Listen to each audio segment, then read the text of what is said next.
Hello students, पिछली classes में हमने न्यूक्लियर फिजिक्स का छोटा सा ओवरव्यू लिया था, पर इतना वास्ट फील्ड होने की वजह से हम सारे टॉपिक्स कवर नहीं कर पाए थे। For example nuclear spin, isospin, electric quadrupole moment, magnetic dipole moment, elementary particles etcetera. इनको अब हम सीधे ही डिटेल्स में पढ़ेंगे। कुछ टॉपिक्स तो आपकी दूसरी क्लासेस में शुरू हो चुके हैं। तो आगे बढ़ने से पहले आज हम उस असाइनमेंट को डिस्कस करेंगे जो पिछली बार आपको हमने दिया था। हमने अल्फा स्कैटरिंग के 2 केसेस की बात की थी, याद है?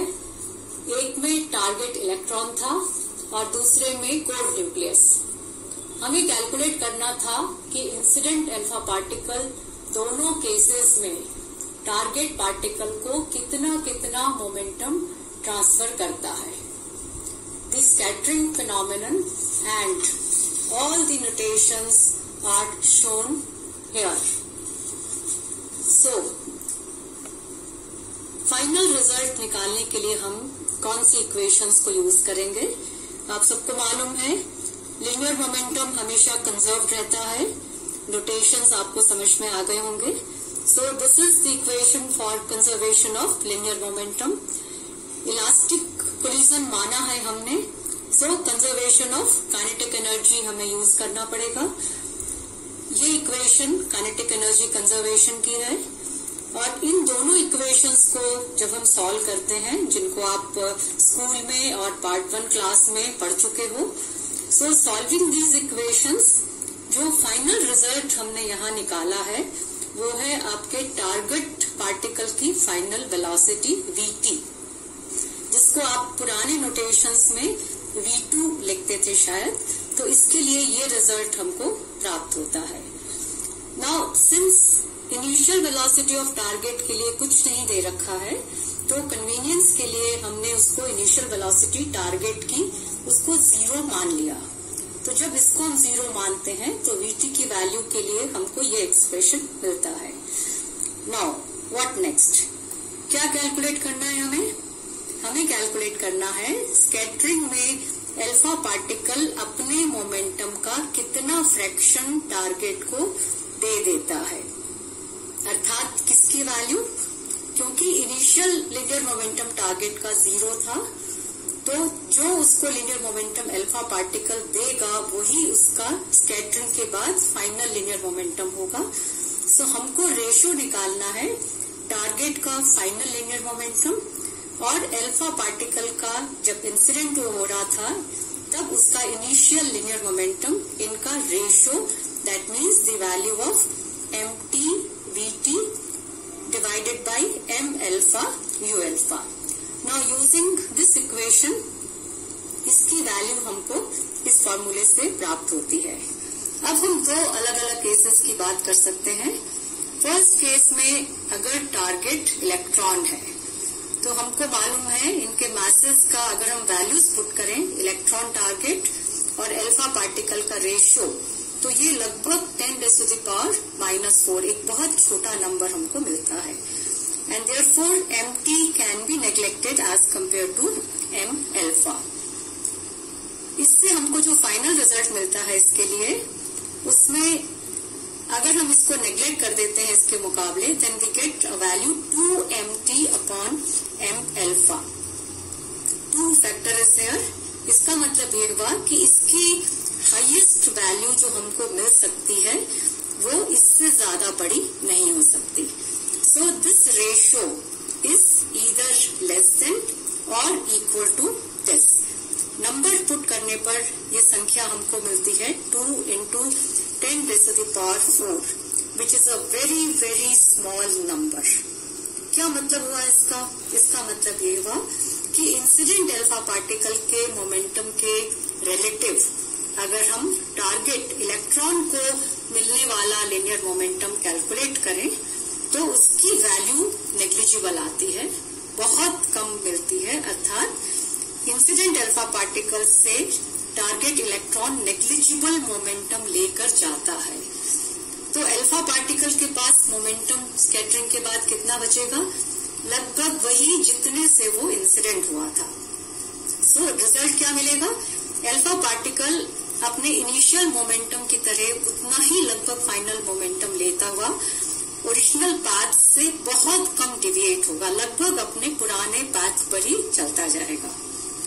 सेकंड केस है जिसमें टारगेट हमने गोल्ड न्यूक्लियस लिया है। अब यहाँ पर इन गोल्ड न्यूक्लियस टारगेट का मास और अल्फा पार्टिकल के मास का रेशियो लगभग 50 हमको मिलता है। So using these values here, यहाँ पर हमको जो फाइनल रिजल्ट मिलेगा, जब हम इसकी वैल्यू गोल्ड के मास की वैल्यू हम यहाँ पुट करेंगे तो यहाँ हमको नंबर मिलेगा 50 और नीचे हमको नंबर मिलेगा 51। So this fraction comes out to be this. इसको हम ध्यान से देखें तो ये संख्या ज्यादा से ज्यादा हम इसको 2 मान सकते हैं, लेकिन इसकी वैल्यू मैक्सिमम 2 के साथ साथ उससे हमेशा ये इसकी वैल्यू कम ही रहेगी। क्या मतलब हुआ इसका? इसकी maximum value incident alpha particle के लिनियर मोमेंटम की डबल है, यानी ये इंसिडेंट अल्फा पार्टिकल के मोमेंटम का डबल तक वैल्यू ले सकता है।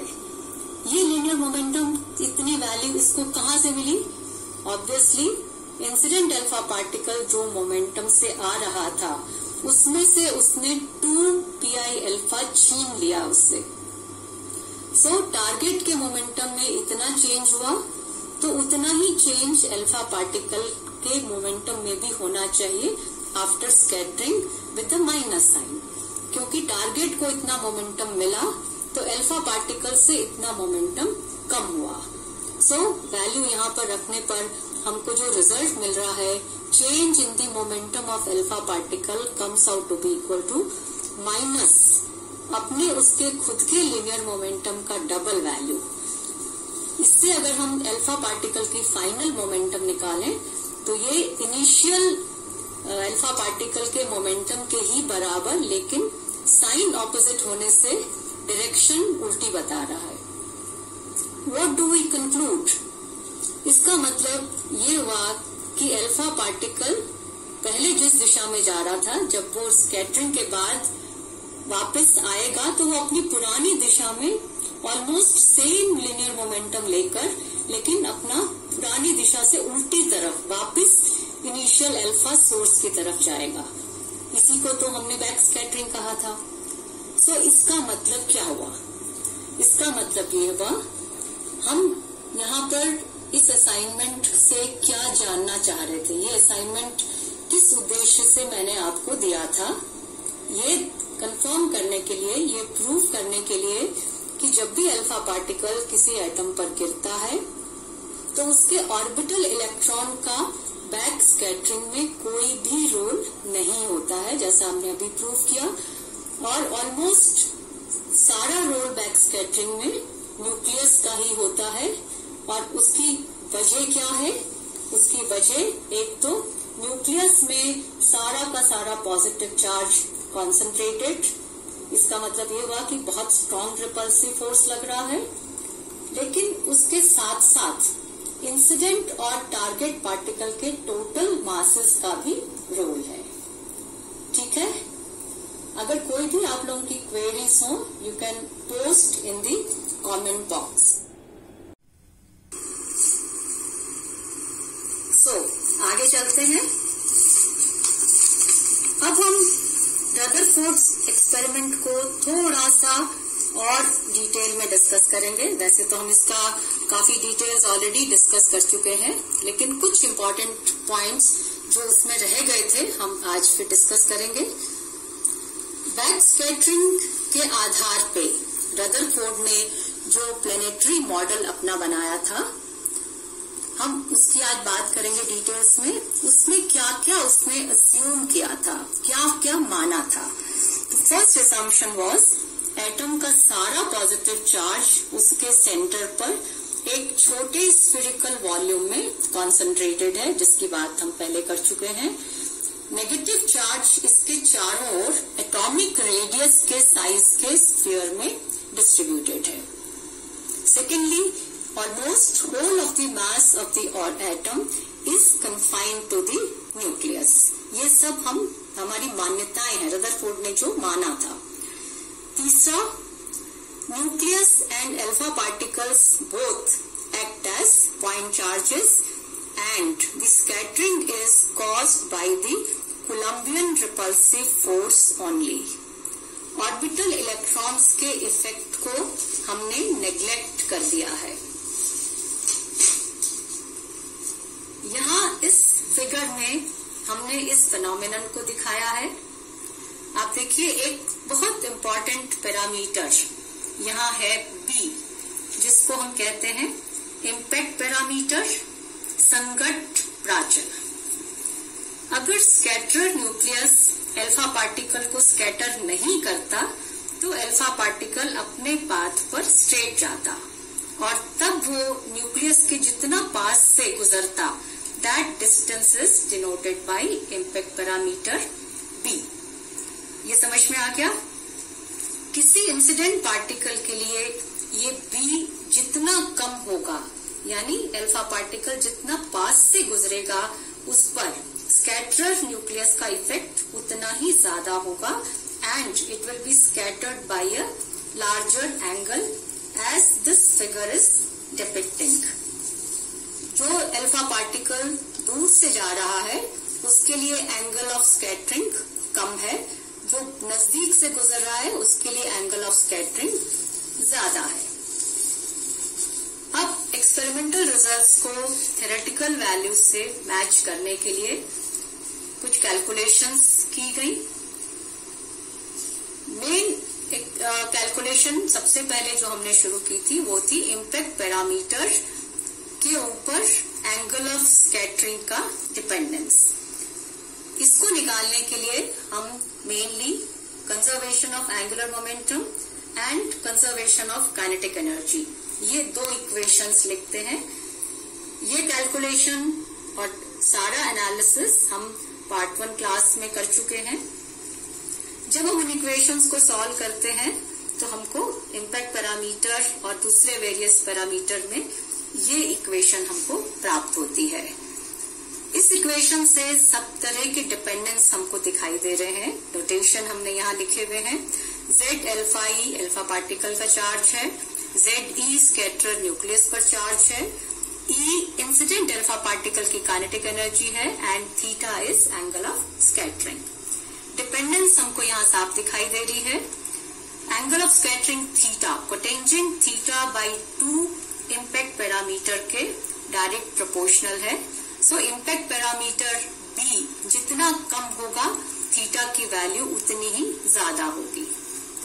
कोटेंजेंट थीटा बाई 2 प्रोपोर्शनल है 1 अपॉन अल्फा का चार्ज। अब अल्फा का चार्ज कांस्टेंट है तो यहाँ इस प्रोपोर्शनैलिटी का कोई मतलब नहीं है।